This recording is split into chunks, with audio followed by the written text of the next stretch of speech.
vision up and have ran with it. And I actually would like to invite Brian and Stephanie to actually come up here with me. Because they,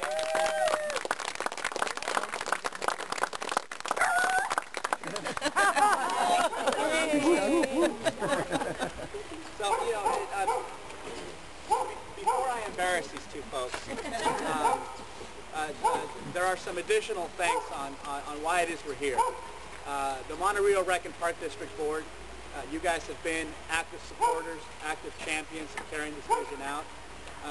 You've taken on that daunting task of really embracing this vision.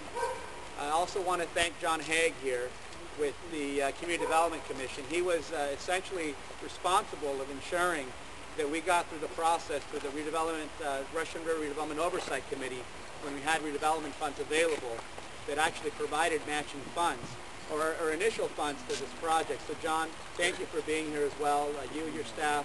I know Kathleen's not here with us, but any members of the ROC that were on the ROC, if you're here, I just want to say thank you for your participation in really making this a possibility. We have a representative here from the Ag Preservation Open Space District, Sarah. Thank you so much for your involvement.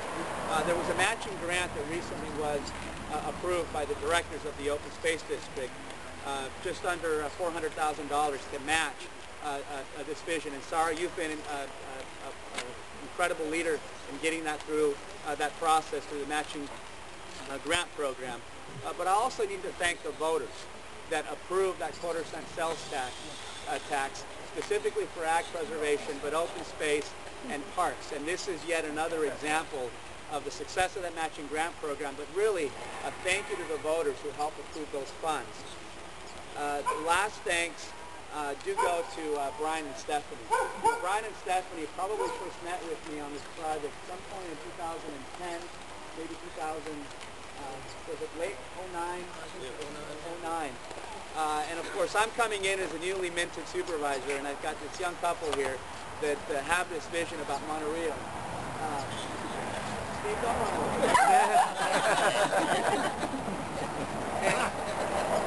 and you know, in a time when local government and government in general has struggled with the resource deficiencies, has struggled with cutting budgets, has struggled with depleting revenues, it really takes a community, and it takes leaders within a local community to carry out these visions.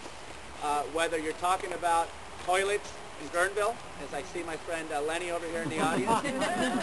That's only been, what, 20 years, Lenny? You've been working on that? Or whether you're talking about parks and open space, it really takes committed individuals with the energy, with the desire, with the commitment to carry these visions forward. And Brian and Stephanie have been just remarkable with their energy and with their dedication in moving through this process, and also being very patient. You know, oftentimes it takes pulling different strings, talking to different people, ensuring that different things align. And specifically for this project, the stars did align. And I'll tell you, the two stars that aligned with these folks right here, that really made it happen.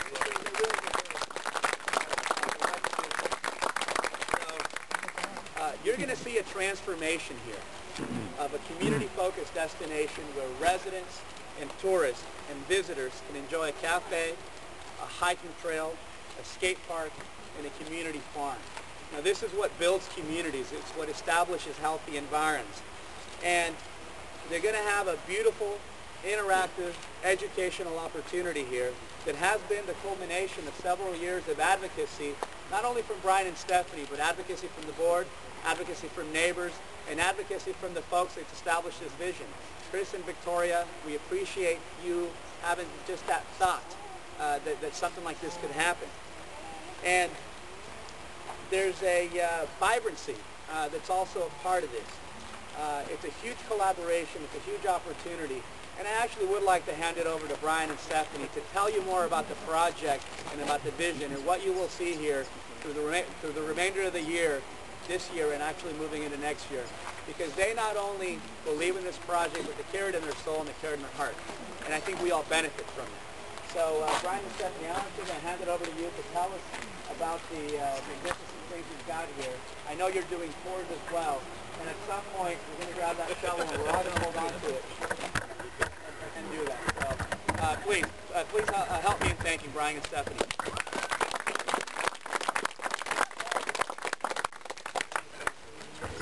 First of all, I want to say thank you to everybody that showed up today, because it's great to see so many people excited about the new things coming.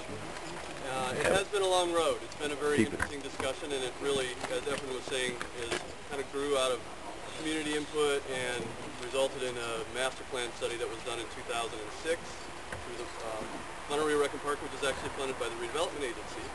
And this property is a property that obviously was formerly the school, and in 1999 was transferred to the MRRPD Rec and Park District through the open space system.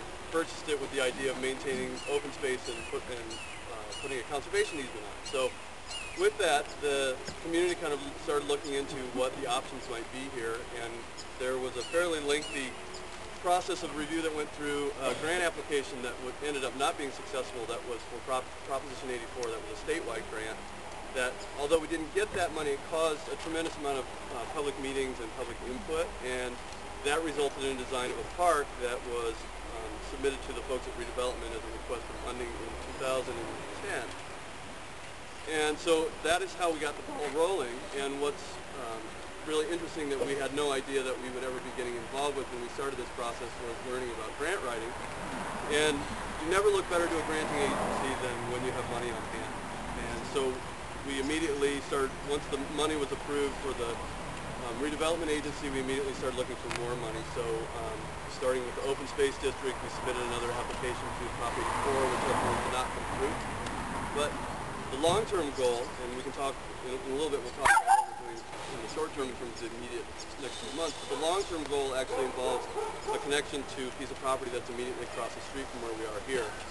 And what that involves is our local, Steve Mack is here from Sweetwater Springs Water District, and Sweetwater holds properties that are between here and what is Willow Creek State Park, that the Rec and Park and Sweetwater have started a conversation about what might be future scenarios there, but the idea would be that this facility would act as a trailhead that would allow access to a trail by going across the street and up and over the hill and connecting to Willow Creek, which would allow you to walk all the way to the coast on public connection. So that's the long vision. It's a long vision. And so we're in the first step of that. We are starting on the immediate park improvements here with the idea of keeping our eye on the project associated with the longer-term goal and starting to look for future funds associated with the trail. So in the short term, which seems like it has been a long term to us based on going through the permitting process, in the short term, the site that you see here will turn into, as Efren was saying, there will be a large community garden and orchard, sort of a farm-style garden, skateboard park, a loop trail around the property that will be entirely accessible, that's approximately a third of a mile. In the end of what is the gymnasium building now will be rebuilt, and there will be public restrooms and a cafe. And the cafe will front out onto a patio that looks out over the community garden and orchard and the skate park. So the intent is that it has much more of a public face, and one of the really wonderful things that came out of this whole process was through the permitting review process, we got a significant amount of help from Sigrid Swedenborg, who's here. She basically kind of spearheaded the whole of it from the PRD perspective, and she has been fantastic to work with. And she got us connected with the folks at Sonoma County Transit, and I see Stephen Schmitz is here in the background there as well, associated with SCT. And it turns out that SCT was looking for an opportunity to expand their bus service, so there's going to be a new bus turnaround and stop here at this site as part of the improvements, which means that the bus, the 20 and the 28, will be here. I think the 20 is here every hour, is that right, Stephen? Roughly, yeah. Yeah, and the 28 is here 4 or 5 times a day, something like that. So we're very excited about that because it also provides SCT with an opportunity for a layover location and access to public restrooms and food opportunity, all that sort of thing. So those are really wonderful partnership conversations. And I definitely want to thank Efren for the kind words today. It's very thoughtful of you. But above and beyond that, what has been amazing from our perspective, having going through all of this with these various agencies, is the doors that you've opened for the district have been fantastic. So we basically, in the course of the last couple of years, have met with very nearly either the general manager or executive director of just about every county division that's out there, and always with our handout saying, wouldn't you like to contribute to this project? So But with that, we have been in discussions with Sonoma County Transit for the bus turnaround, the Air Pollution Control District of Northern Sonoma County, and also the Water Agency. So all of those things coming together is kind of wonderful for, I think, the partnership associated with the rec park. And there's also long-term goals in terms of conversation with the Water Agency about doing a fair amount of creek restoration here on site, both for the Schoolhouse Creek that comes down along here and then Dutchville that's immediately behind us. So we've got lots to do in the future. And in the short term, we're hoping that if weather permits, that by July of this year, the bulk of what are the park improvements will be in place. So it's been a while to get the permit, but it's going to happen very quickly. So we're very excited about it. And to that end, I'd like to also thank our contractors out there, Chris Carr and Dave Earl of Carr's Construction Service. And just because I'm sure that people will wonder what's going to happen to the rest of the building, the goal at this point is to have it turned into a watershed museum. And that was also the result of all the community meetings that we had. So as soon as we can get the project under construction, we're going to be looking for funding to be able to raise it out of the floodplain and get the museum funded. So that's the next step.